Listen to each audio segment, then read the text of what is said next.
And good morning అందరికి.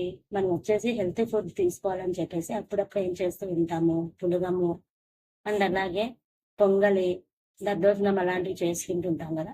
దద్దోజనం ఎక్కువగా నైవేద్యంగా పెడుతూ ఉంటాము దేవునికి. కానీ మనం ఇలాంటివి చేసేటంటే ఒక స్మాల్ టిప్ అనేది ఫాలో అయిపోయింది, ఇంకా టేస్ట్గా వస్తుంది పులగం కానీ దద్దోజనం కానీ. పప్పు ఉంటుంది కదా, పెసరపప్పు లేదా మినపప్పు తీసుకుంటాం కదా ఖచ్చితంగా మనము.